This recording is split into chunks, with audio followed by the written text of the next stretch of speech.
A very good morning to all of you. I am Raghbendra Kumar Singh from the Department of English, GLA College, Daltonganj. This class is meant for the students of MA English semester first.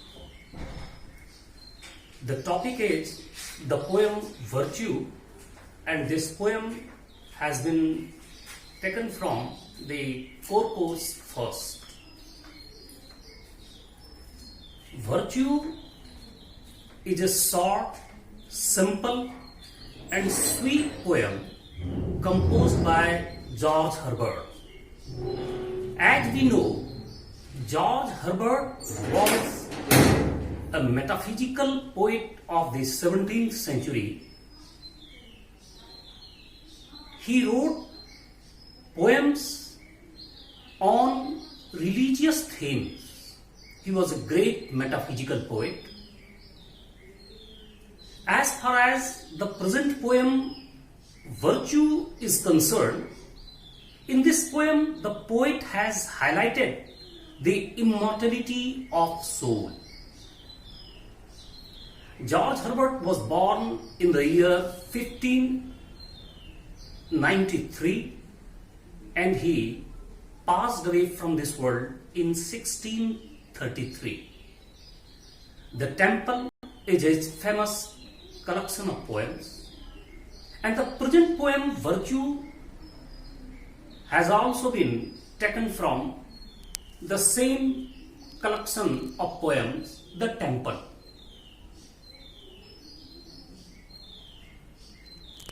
Boys and girls, you have studied many types of poetry.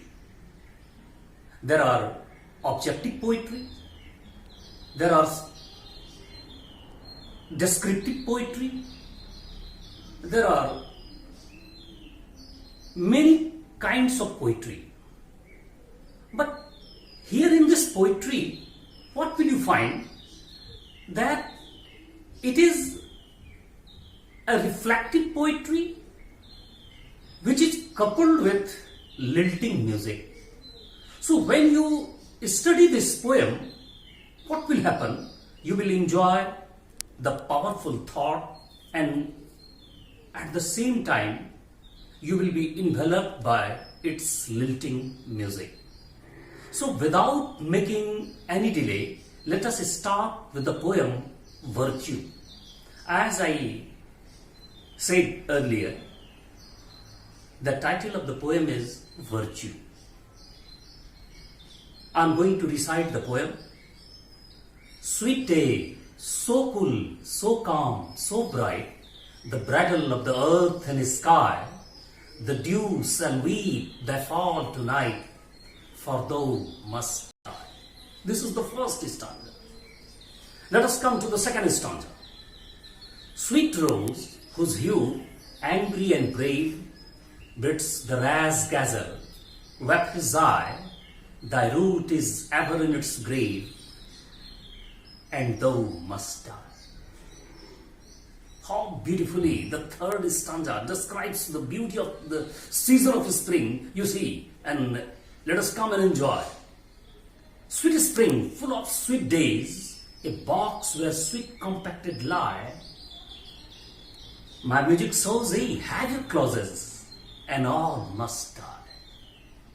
Now I am going to recite the fourth stanza, the last stanza, where the poet says, only a sweet and virtuous soul, like seasoned timber, never gives. Though the whole world turn to coal, then chiefly lives. Boys and girls, mark the four stanzas.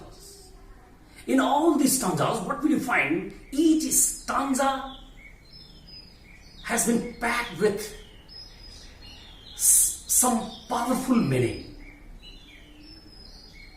But the beauty of this poem lies in this fact that it gives you, it provides you a pleasant music. So we can say, when you read this poem, when you enjoy this poem, what happens that you not only enjoy the powerful thought but also its pleasant music, and it is like icing on the cake. This poem has 4 stanzas. The first stanza is about the sweet day. The second stanza describes the color of the flower of rose, and in the third stanza the poet describes the season of spring, and in the fourth and the last stanza the poet declares the theme of this poem. As I have said earlier, that the immortality of the soul, that is to say, nothing is permanent in this world, and only one thing which is permanent in this world, that is the virtuous soul. The title of the poem suggests its theme. The title of the poem is Virtue, and virtue means qualities, good qualities. The poet wants to say that everything of this world will turn to coal with the passage of time. Nothing is permanent in this world. Everything is bound to decay. Everything is perishable. But only one thing is permanent in this world, and that is the virtuous soul. Let me present before you the analysis of the poem, and let us start with the first stanza. And it is said that when you go nearer the flower, you enjoy the fragrance. But when you take the flower in your hand, you are able to know its petals also. Similar is the case with the different stanzas of this poem.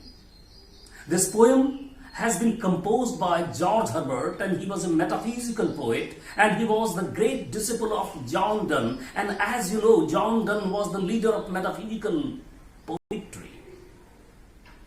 Here in these lines, here in the first stanza, the poet is going to create a picture in the mind of the reader. The poet says, when the sun rises, it appears, the day appears, and the day, it's so cool, so calm, so bright. It is as colorful as the wedding day of a couple. The poet says that a bright day, a colorful day is as eventful as the wedding day of a couple, and this couple is none other than the earth and the sky. That is to say, the poet is going to create an image in the mind of the reader by showing this picture, this image the poet is trying to create an image with the help of the meeting point of the earth and sky. On the horizon, what happens? It seems that the sun, the earth and the sky, they are kissing each other. So, by presenting this image, the poet says that a day is very beautiful, it is very bright, it is colorful, but all these things last till evening. When the darkness prevails, the day comes to an end and the night starts. The day and the night are the lover and beloved. The day dies, and throughout the night, we see that something is being mourned. The night weeps, and we find those sign of those things as tears in the morning, and those tears are nothing but the dew. So, with the help of the word the dew, the poet wants to say that the dewdrops are nothing but the tears of the night who has wept at the death of the day. What the poet wants to prove? The poet wants to prove that the day, which is so cool, so calm, so bright, so colorful, in spite of that, what happens? The day comes to an end. The day is bound to come to an end. When the night starts, it comes to an end. So, the day is not permanent. A beautiful day is not permanent in this world. So now the question arises, what the poet wants to prove? Let me tell you one thing very clearly. The theme of the poem revolves around this fact that nothing is permanent in this world. Nothing is imperishable in this world. Only one thing which is permanent, and that is the virtuous soul. And that is why in the first stanza the poet says, sweet day, so cool, so calm, so bright, the bridal of the earth and sky, the dew shall weave the fall tonight, and for thou must die. So the first stanza is about this fact that of course the day looks very bright and beautiful, and in spite of that it comes to an end with the passage of time. So the colorful day is not permanent in this world.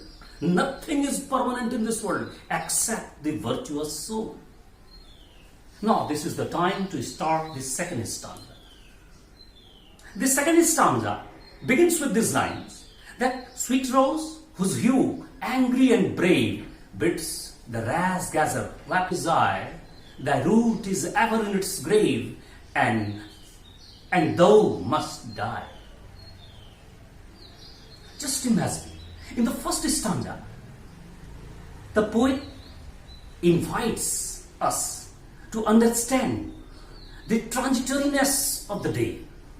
And in the second stanza, the poet has presented a wonderful example of a rose, and he has borrowed this example from the lap of nature, and with the help of this example, he once again wants to establish this fact that this beautiful rose, this fascinating rose, this attractive rose will come to an end with the passage of time. This beautiful rose, this attractive rose, this charming rose, which with its color attracts the passers-by to rub one's eyes, to rub their eyes.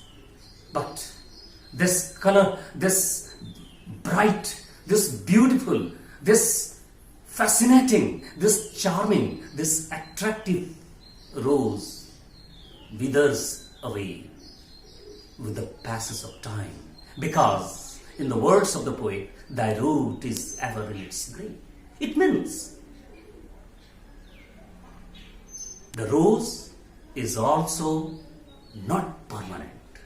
The road is bound to come to an end with the passage of time. Now, come to the second stanza. So, before I describe this third stanza, it will be wise to say something about the first and the second stanza respectively, so that you may not feel any difficulty in understanding the third stanza, because some of the ideas will creep with the help of the idea described by the poet in the first stanza as well as in the second stanza. In the third stanza, in the first stanza, the poet had said that the day is very beautiful, but it comes to an end with the passage of time. And in the second stanza, he talks about the fascinating color of the rose, but this fascinating rose comes to an end with the passage of time. It is not permanent. That is to say, the day is not permanent. The beautiful flower of rose is not permanent. Now, he describes the transitoriness of the season of spring. The season of spring is the season of dance. It is the season of music. It is the season of merriment. It is full of sweet days. The poet has presented a beautiful example. The poet has presented a beautiful metaphor. The poet says that the sweet spring, full of sweet days, where box compacted lie, What does it mean? That here the season of spring has been compared to a box, and this box is full of sweets. But in spite of all these things, this season of spring comes to an end. What does it mean? Sweet day is not permanent. Sweet rose is not permanent. Sweet spring is not permanent. Now the question arises, what is permanent in this world? The poet says that the sweet day, it's so beautiful. The sweet rose, it attracts each and every passerby. But the same thing can be said about the sweet spring. It means that with the help of these examples of the sweet day or the sweet rose or the sweet season of spring, the poet wants to say that nothing is permanent in this world.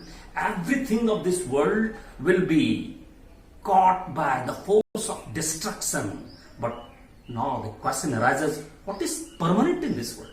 This philosophy has been established. This truth has been disclosed by the poet here in this fourth stanza when he says, only a sweet and virtuous soul like seasoned timber never gets, but though the whole world turn to coal, then chiefly lives.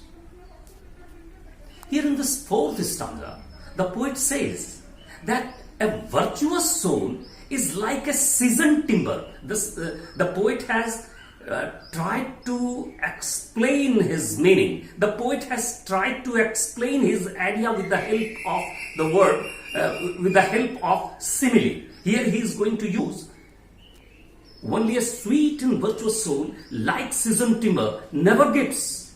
What does it mean? It means that a virtuous soul is compared to a seasoned timber which cannot be destroyed. Here it needs to explain the term a seasoned timber. Now, a seasoned timber is nothing but a log of wood when is kept outside the house or anywhere, and if it faces all the seasons, in the winter or the summer or in the rainy season, when it faces all the seasons of life, it becomes almost indestructible. It cannot be destroyed. It becomes very hard. It becomes very solid. It becomes very strong. And that's why the poet has used this simile that a virtuous soul never dies. Everything of this world will turn to coal with the passage of time. Everything of this world is bound to destroy, is bound to come to an end. It is bound to be in the grip of decay. But a sweet and virtuous soul will remain in this world. Will remain in this world forever. It will never die. It cannot be destroyed. It is permanent. It is imperishable. And that is why in the last stanza the poet says, only a sweet and virtuous soul like seasoned timber never gives, but though the whole world turn to coal, then chiefly lives. Let me start with this idea that by presenting all these four examples, the poet wants to establish this fact that nothing is permanent in this world. Everything is bound to decay. Everything will turn to coal with the passage of time. But one thing is there which cannot be destroyed. It will never be in the grip of decay, and that is the virtuous soul. So the immortality of the soul is at the center of this poem. As far as the word meaning is concerned, first of all, I would like to say you, in the first stanza, the word is sweet day, so cool, so calm, so bright. The bridal, the word, the bridal is there. Bridal, by bridal means something related to bride. Bride means, bridal here means wedding day. Another word which may put you in difficulty, which may obstruct the meaning, that is bits. Bits means an attempt. When someone sees something very dazzling, here the poet has created an image, and he says that when you see something very dazzling, the dazzling color of the flower attracts the passerby in such a manner that he is bound to rub his eye. So with the help of that, the poet wants to express the idea of bits the razzgather wet his eye. Means the color is so dazzling, the color is so attractive, the color is so fascinating that the passersby is bound to rub his eyes. In the third stanza, the poet has used a box where sweet compacted lie. The word compacted means something have been kept together. Compacted means kept together. And another word which may put some difficulty in understanding, in the last stanza, it is the seasoned timber. As I explained a few minutes ago, I told you that a timber is nothing but a log of wood when it is kept outside the house or anywhere, and when it faces all the season, that is the season of the spring or the winter or the rainy season, it becomes very hard, it becomes very strong, and that robustness, that might and that solidness of that timber has been described as the virtuous soul. So let me see, in the first stanza is about the sweet day. The second stanza is about the sweet rose. In the third stanza, the poet describes the season of spring. And in the fourth stanza, or in the last stanza, the poet describes the virtuous soul. According to the poet, a virtuous soul will never come to an end. What is the message of the poem? Now the question arises, what is the message of the poem? The message of the poem is that if we become virtuous in our life, what will happen? God will reward us with immortality.